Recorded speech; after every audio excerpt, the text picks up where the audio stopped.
بسم اللہ الرحمن الرحیم۔ جناب جعفر سمدانی عوامی سوسائٹی کویت کے تمام محترم اراکین اور معزز مقررین اور حاضرین اکرام، السلام علیکم۔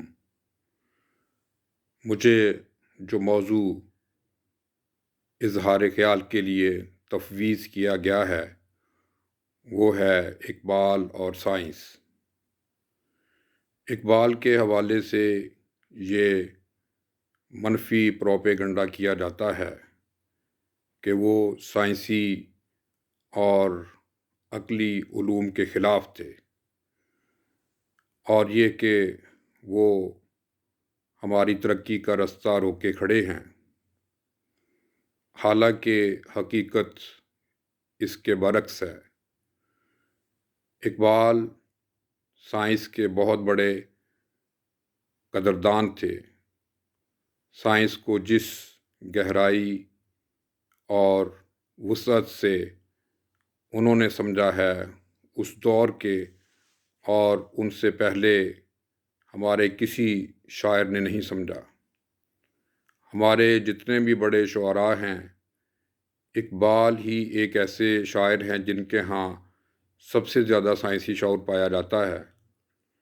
اقبال سائنسی طریقہ کار یعنی انڈکٹیو ریزننگ کی بہت تعریف کرتے ہیں، اور انہوں نے یہ کہا ہے کہ اسلام کا ظہور دراصل انڈکٹیو ریزننگ یعنی استقرائی استدلال کا ظہور تھا۔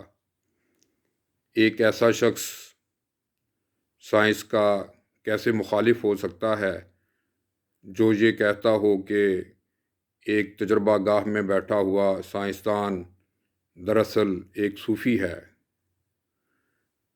علامہ اقبال نے ڈاکٹر مولوی عبدالحق کو حکم دیا تھا کہ زیادہ سے زیادہ سائنسی کتب کا اردو میں ترجمہ کیا جائے تاکہ مسلمانوں میں سائنس فروغ پا سکے۔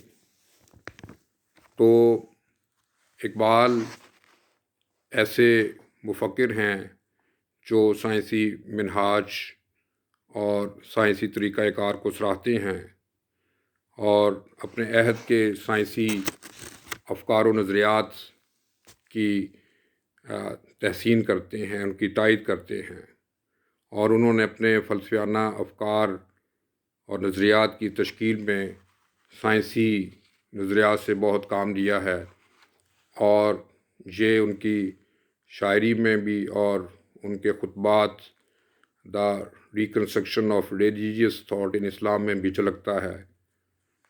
اسلامی فکر کی سائنسی نظریات کی روشنی میں تشکیل نو کرنے کی جو کوشش انہوں نے کی ہے وہ بہت کم کسی اور اسلامی دانشور کے ہاں نظر آتی ہے۔ انہوں نے حسی ادراک پر زور دیا ہے، اگرچہ اقبال حسی ادراک کو ایک اہم ذریعہ علم کے طور پر تسلیم کرتے ہیں، مگر وہ اس سے برتر ذرائع مثلاً وحی، وجدان اور صوفیانہ واردات کی بھی بھرپور تائید کرتے ہیں۔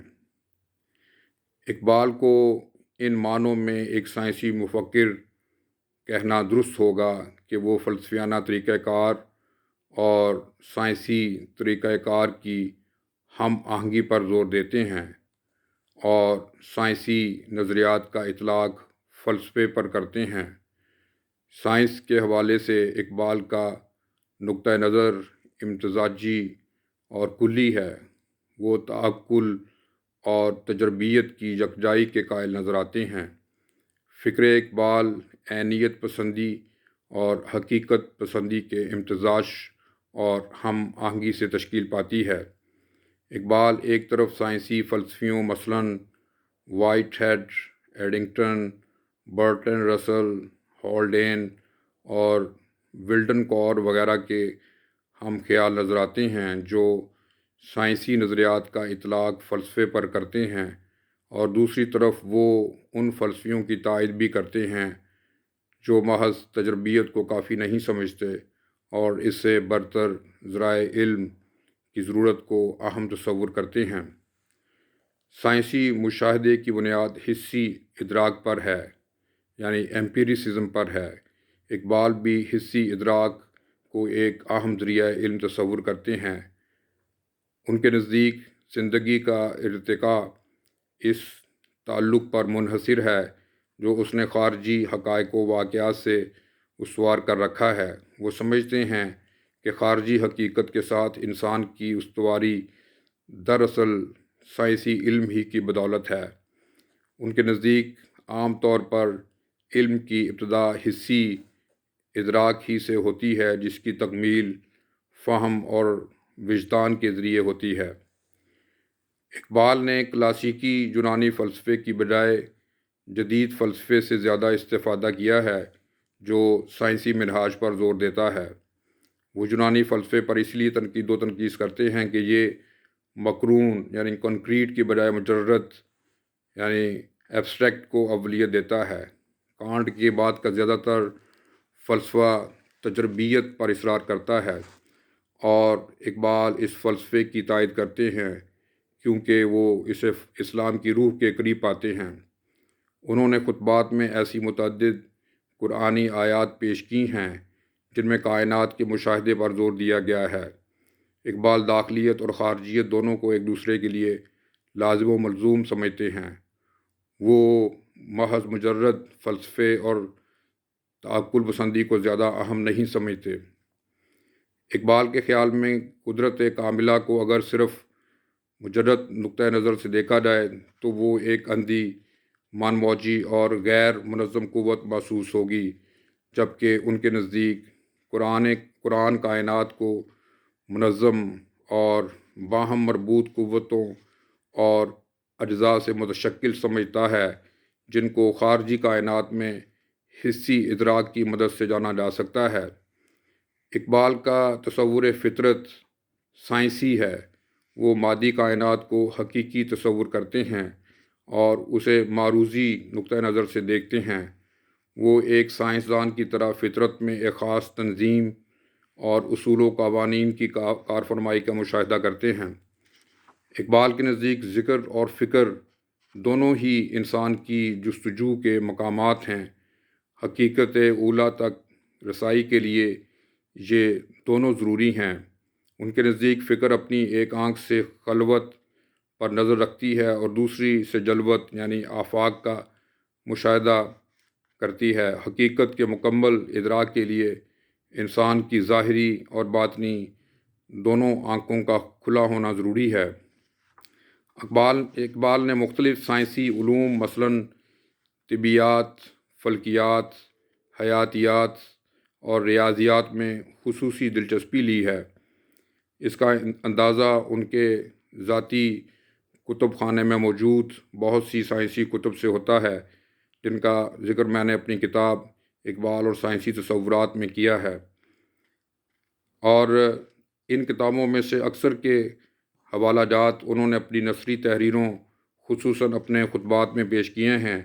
ان کتب کی اکثریت اقبال کے دور میں پیش کیے جانے والے بہت سے جدید سائنسی نظریات کو منظر عام پر لاتی ہے۔ چنانچہ یہ کہنا غلط نہ ہوگا کہ اقبال اپنے عہد کے جدید سائنسی رجحانات کے نمایاں پہلوؤں سے کافی حد تک باخبر تھے۔ اقبال سائنسی ایجادات کو قدر کی نگاہ سے دیکھتے ہیں۔ ان کے نزدیک یہ انسان کی تخلیقی صلاحیتوں کا اظہار کرتی ہیں۔ وہ سمجھتے ہیں کہ انسانیت کی بقا اس کی قوت تخلیق ہی کی بدولت ہے، اور عالم ایجاد میں اسی کی عزت ہے جو قوت ایجاد کا حامل ہے۔ دراصل اقبال تخلیق کو تقلید پر ترجیح دیتے ہیں، چنانچہ زندگی کے حوالے سے ان کا نظر ڈوگمیٹک نہیں ہے بلکہ سائنسی طرز فکر سے بہت قریب ہے۔ اقبال نے اپنے خطبات میں اور شاعری میں بہت سے سائنسدانوں کے نظریات کو پیش کیا ہے، جن میں آئنسٹائن، ہائزنبرگ اور میکس پلانک وغیرہ شامل ہیں۔ اس کے علاوہ وائٹ ہیڈ، اڈنگٹن، ہالڈین وغیرہ ہیں۔ تو اقبال ان نظریات سے کما حقہ واقف تھے، اور انہوں نے ان نظریات پر تنقید بھی کی ہے، ان کو سراہا بھی ہے، اور ان کی کمیوں کوتاہیوں پر بھی نظر ڈالی ہے، جن سے ان کا سائنسی شعور واضح ہو جاتا ہے۔ تو یہ ایک لمبا موضوع ہے، لیکن میں یہیں پر اس کو اختتام پذیر کرتا ہوں۔ میں ایک مرتبہ پھر پاکستان عوامی سوسائٹی کویت کا شکر گزار ہوں کہ انہوں نے مجھے اس عظیم محفل میں لب کشائی کا موقع فراہم کیا۔ بہت شکریہ۔